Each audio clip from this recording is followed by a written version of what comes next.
السلام عليكم ورحمة الله وبركاته حبايبي. عاملين ايه؟ يا رب تكونوا بخير. تعالوا يا جماعة اقول لكم حاجة تحافظوا بيها على الغسالة. خطوات كتيرة قوي يا جماعة وسهلة قوي. تعملوا ايه؟ اولا الدرج ده لما بتخلصي بتنضفيه وبتغسليه عشان بصي دوت ما يبقاش فيه كده، وتيجي تفتحيه يبقى جامد معاكي. عايزينه يبقى ايه؟ سهل كده.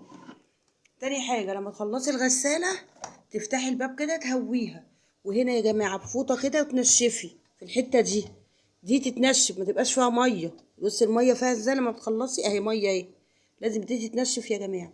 وتفتحي الباب كده تهويها، وما تخليش في الغسيل في الغسالة غسيل. كل ما تخلصي تحطي غسيل غسيل لغاية ما تكمل الدورة وتشغلي. لا، لازم الغسالة دي يا جماعة تتهوى وتبقى ناشفة عشان تبقى ريحتها كده ايه حلوة. والدرج دوت هتشوفوا دلوقتي هنعمل فيه ايه. تيجي دلوقتي بقى تظبطي ايه البرنامج بتاعك على اكبر حاجه، عشان هتشوفي دلوقتي خطوه من الخطوات تحفظي على التلاجة الغساله الاوتوماتيك. جبتها على ايه اكبر برنامج. وهتشوفي دلوقتي هنعمل ايه. نقفل بقى الباب كده خلاص، ونشوف بقى الدنيا هتبقى عامله ازاي. بصوا بقى عشان نحافظ على الغساله دي كوبايه خل.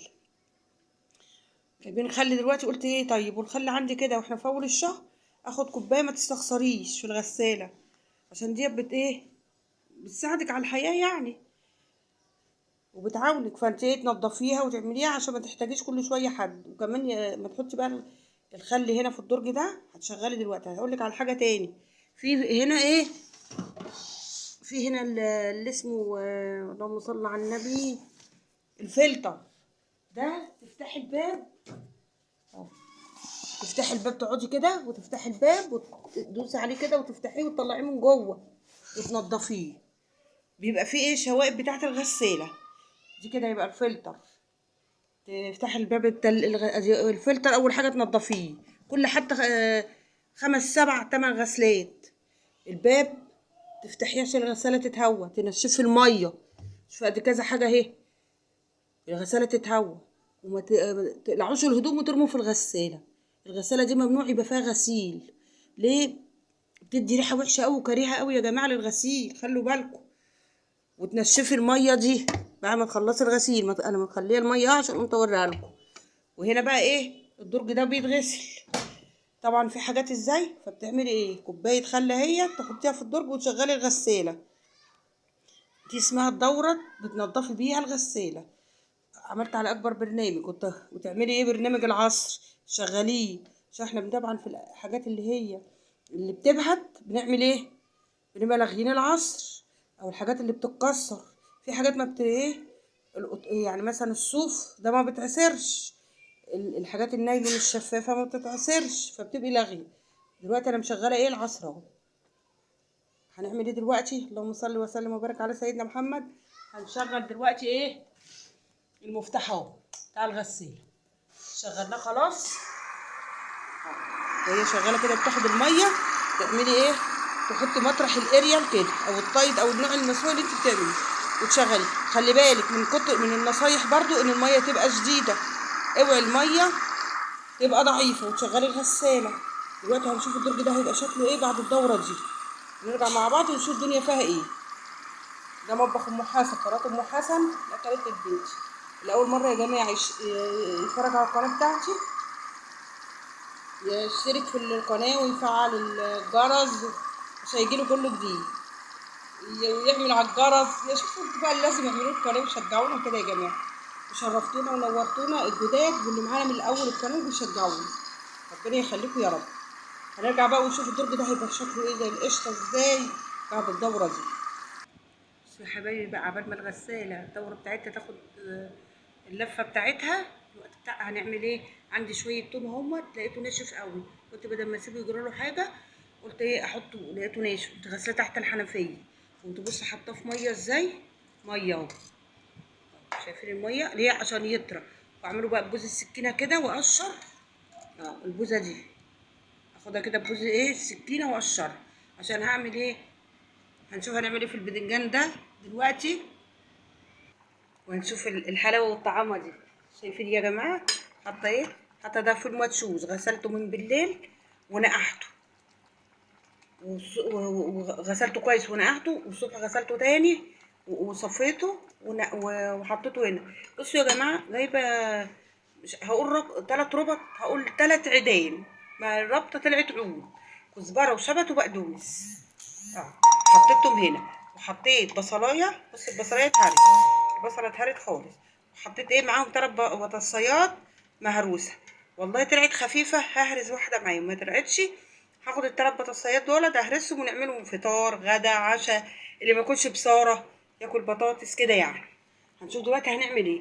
والزيت ده دلوقتي قاليه فيه طعميه. هنشوف برضو الزيت ده عشان ما نضيعوش على الفاضي هنعمل بيه ايه.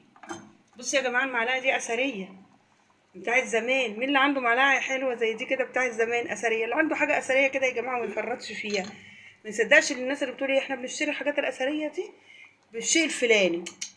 خليها عندك، بتبقى ذكرى من الام، من الناس الله يرحمهم بقى. حاجات الامهات دي جميله.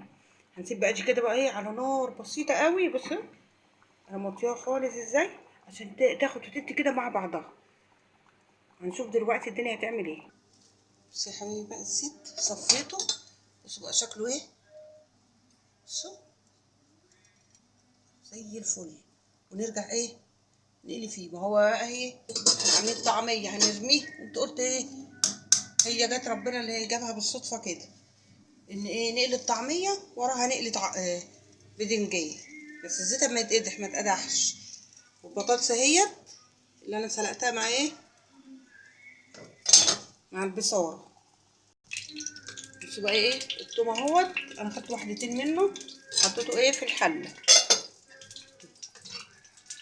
عشان ايه يستوي معايا ويتفرم ايه في الخلاط.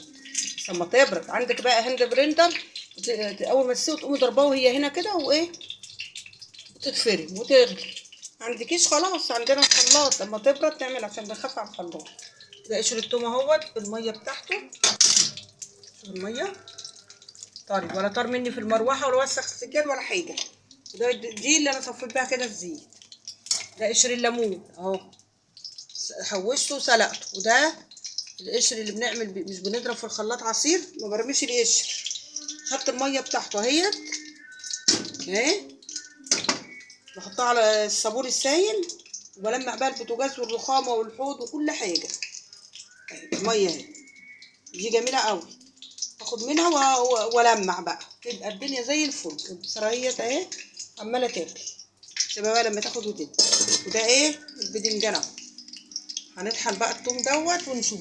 عارفين يا جماعه التوم لما بيتعمل طازه لا بيفرق بجد بيفرق في الطعم.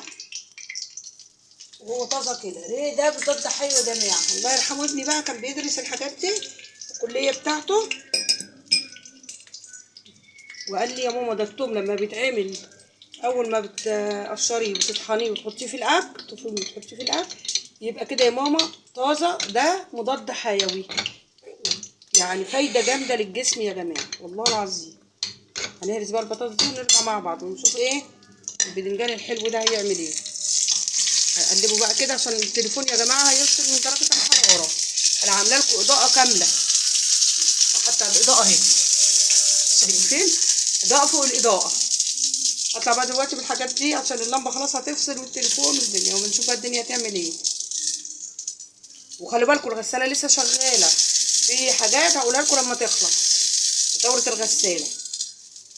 قلت لكم ايه 5 نصايح او 6 نصايح تجيبيهم في ورقه كده وانت بتسمعي الفيديو وايه وتنفذيهم وتعمليهم.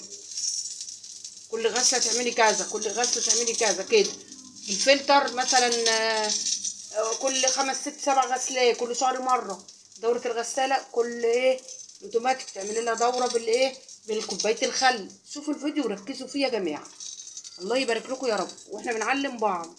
يعني انا شفتها مع حد فحد قال لي صاحب ايه كانت عندي الغساله فيها مشكله هوريها لكم دلوقتي. بصوا يا جماعه الغساله بتاعتي كان فيها مشكله. الزرار دوت كان طالع ازاي طالع مش عارفه ده ولا ده اهو شايفينه طالع ازاي. ده كان هنا اللي انا بشغل بيه. فانا قلت المهندس بتاع الغسالات يعني شوف لي كده ايه المشكله بس قول لي التمن ايه ودوت عشان نشوف الظروف ايه. كنا اخر الشهر فهو جه قال لي ده كان مخلوق اهو. ده كان مخلوع اهو، شايفينه مخلوع ازاي؟ مش عايزه اطلعه كله. مخلوع اهو، كان هنا من كتر الاستعمال، فخلعوا من هنا وركبوا لي في الاخر خالص. قال لي انت كده كده ما تستعمليش ده وايه، وشغل لي ده خلاص. ودوت بقى انا ما ببص عليه، بسيبه كده وبفصل منين